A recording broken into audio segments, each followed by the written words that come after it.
ఆంధ్రప్రదేశ్‌లో సీఐడీ విచారణ చేస్తున్న మద్యం రిలేటెడ్ కేస్ ఏదైతే ఉందో, ఈ కేసులో ఒక కీలక పరిణామం సంభవించింది. ఒక కీలక పరిణామం జరిగింది. వాస్తవానికి ఇదే కేసును ప్యారలల్‌గా ఈడీ కూడా వివరాలు సేకరిస్తూ ఉంది. వాళ్ళు కూడా విచారణ చేస్తూ ఉన్నట్టున్నారు.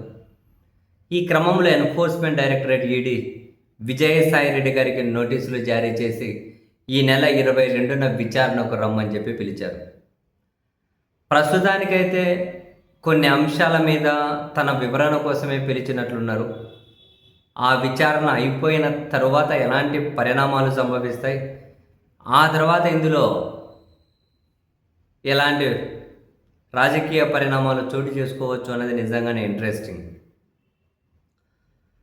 అయితే ఈ మద్యం ఈ విధానాలకు సంబంధించి మా ఇంట్లోనే సమావేశమయ్యే వాళ్ళు మనోసారి విజయసాయి రెడ్డి గారు చెప్పారు.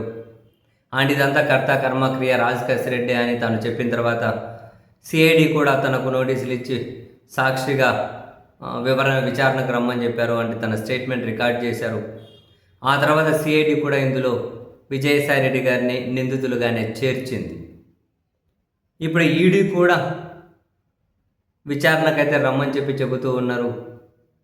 ఆ తర్వాత ఈడీ కూడా ఏదైనా నిందితుడిగా చేర్చే ప్రయత్నం జరిగితే, ఆ నిందితుడిగా చేరిస్తే తర్వాత పరిణామాలు ఎలా ఉంటాయి అన్నది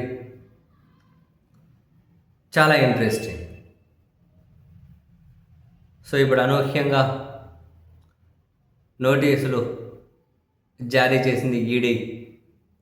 ఇంటర్నల్గా ఇంకేమైనా కనుక రాజకీయాలు నడుస్తూ ఉన్నాయా, ఇంకేమైనా స్ట్రాటజీస్, కొన్ని పొలిటికల్ స్ట్రాటజీస్ ఎగ్జిక్యూషన్ ఏమైనా జరగబోతూ ఉందా, ఎవరి మీద భుజం మీదైనా తుపాకీ పెట్టి ఇంకెవరినైనా ట్రిగ్గర్ చేసే ప్రయత్నం జరుగుతూ ఉందా, చాలా చాలా ఇంట్రెస్టింగ్ విషయాలైతే అవైటింగ్ చూడాలి.